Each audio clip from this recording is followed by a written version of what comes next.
Coming off of a finals loss last offseason, the Boston Celtics decided to go out and create the greatest offense the NBA has ever seen, and right now have the best team in basketball.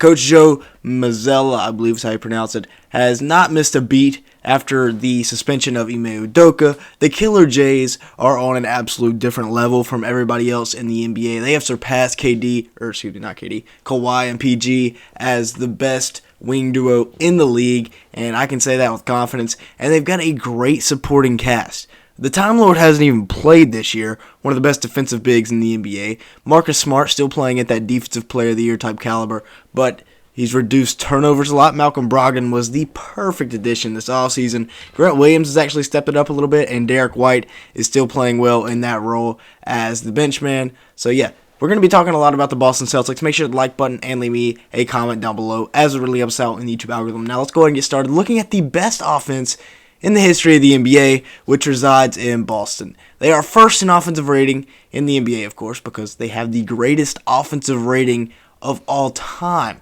Highest in NBA history. That is any team that has ever touched an NBA basketball court, and they have the highest rating out of all of them. Number one in points per game, of course, in the NBA.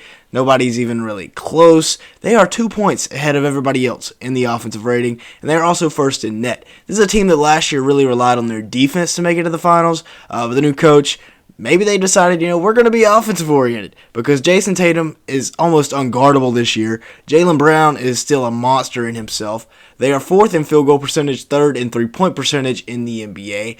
And, yeah, it's a little scary up there in Boston. First in three-pointers made. They've got great role players. Sam Hauser stepping into a nice new role. Even with Danilo Gallinari out. They're missing Gallinari and Robert Williams and still have been the best team in the NBA. Maybe that's why some of their defense is not there, but man, the Killer Jays have absolutely lit everybody up. Tatum and Brown both. They are playing at a different level, and remember, they almost split up the Jays last year.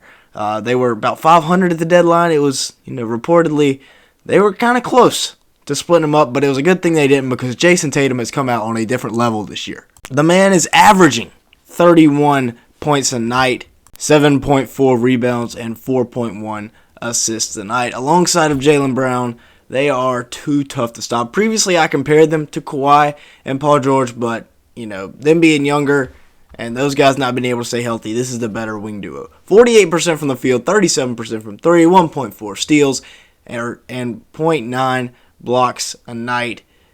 Tatum has been arguably the best player in the NBA. He is definitely in the MVP conversation, and he's 24 years old, which is the crazy part about it. He's playing about 37 minutes a game, 2.3 turnovers a night. That's a common theme you will see, because Tatum, set a record for the most turnovers in a playoff run in NBA history. But that is a theme you'll see throughout this roster.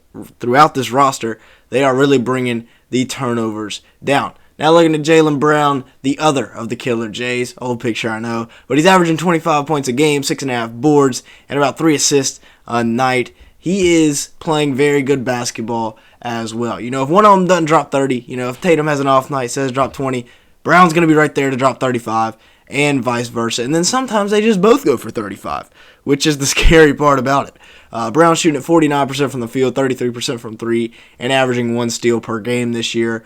Like I said, these guys, it's really tough to guard them, because you put your best perimeter defender on Tatum, and then the second best one has got to guard Brown. He's 26 years old, averaging about 36 minutes a game, 3.1 turnovers. But as I was saying, your next best defender has to guard Brown. And if you have two defenders good enough, which, there's not a team in the NBA that does, but so maybe there's a trade at the deadline. And, they go out, they get Brogdon some buckets. They get Marcus Smart involved, Al Horford. It's a tough team to stop. And speaking of point guards, we got Marcus Smart and Malcolm Brogdon. Brogdon obviously brought over from the Indiana Pacers in the offseason, and it's just a perfect match. A guy that can really take care of the ball, can really distribute, facilitate, added to a team that really needs a guy that can do that, because they really struggled with turnovers last year. He's averaging 13.7 points, 3.8 rebounds, and 3.5 assists per game, but he's playing limited minutes and is currently hurt, so hopefully he gets back better soon. They're doing all right without him. They've won 9 in a row, though. He's shooting 48% from the field and 37% from 3 in 23 minutes a game. Again, I'd like to see him play 28, 29 minutes a night, but I guess, maybe they know something I don't. Averaging 1.9 turnover, and again, he's coming in playing that point guard role. Only 3.5 to 1.9 turnover ratio, but that'll probably go up here before long.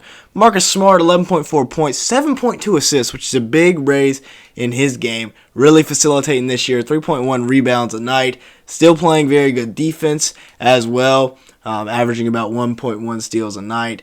42% from the field, 29% from 3, so maybe he needs to stop shooting a little bit. But the 1.6 turnovers, that is something I'm very impressed with. 1.6 or 7.2 to 1.6 assist to turnover ratio is very nice. So Marcus Smart has really improved, especially in taking care of the ball. Now, the role guys, you can't look over these guys because these are all three really, really important parts to the team. Starting with Grant Williams, averaging about 10 points, 4.7 boards, and 1.7 assists per game, and he is playing much, much better basketball than he really ever has at any point in his career. Really carved out a niche in Boston. Derek White averaging 10 points per game, 3.3 rebounds, 3.4 assists. He's having a very nice season. Again, I'm not going to say it was a Derek White effect that took him to the NBA Finals, but after they traded for him at the deadline, they were so much better. I know there were some other trades going on as well. And then they got the guy Sam Hauser here, averaging about 8 points a game, 2 rebounds, and he's shooting it 48% from 3 and like 53% from the field.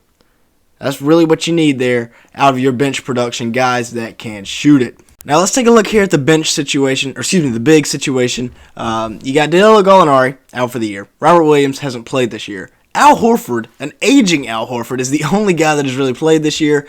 He's playing well. 11.5 and 7 with very, very good shooting splits. I was kind of blown away by the clip that he's shooting the ball at. Very impressed from Al Horford, who was like 35 or 6. Gallo's out for the year, which is unfortunate. I mean, that was another really good addition for them in the offseason. He was going to complement Al Horford very well. And then the Time Lord should be back anytime soon. I mean, the initial timeline was, like 4 to 6 weeks, I think? And that 4 to 6 weeks has passed. So he should be back anytime. I assume they're just letting him get back to 100%. But once he gets back, man, I mean, you're adding one of the best defenders to the best offense in the NBA. And it could be scary hours in Boston. Let's take a look at the upcoming schedule. They've got Chicago, a good Dallas team, a very hot Sacramento team, and then Washington, Charlotte, and Miami. Would not be surprised at all if they win their next 6. I mean, they're not really playing a top dog other than maybe Dallas, who hasn't been that great this year. Miami's been a little bit down. Sacramento, like I said, they've been hot lately. But still, this Boston team is the hottest team in the NBA. And if it wasn't for a couple of overtime losses to Cleveland, they would have won 11 straight and only had 1 loss on the year. That loss, of course, coming to Chicago. So they got a big test here this coming Monday. Of course, this being recorded on Friday the 19th. Brad Stevens made the right choice, bringing in the new coach. Still don't know how to say his name, but I'll get to that. I'll figure that out soon. Jayson Tatum, Jaylen Brown, they are just terrorizing the NBA right now. There's really not a team equipped to stop them with good enough defenders. The only team I can think of would maybe be like the Hawks, but then that puts Trae Young on like Malcolm Brogdon or Marcus Smart, and that's just not a good matchup. They've also got these 3 guys. Once they get the Time Lord back, I mean, I'm convinced this is the best team in the NBA. Argue with me down in the comments below if you want. But that's going to be it for today's video. Thanks so much for watching. Make sure the like button, like I said, leave me a comment down below. It'll really help us out in the YouTube algorithm. And with all that being said, thanks so much for watching today's video. If you want to see more NBA content, make sure to come back later. Posting new videos every day. And with all that being said, thanks so much for watching today's video.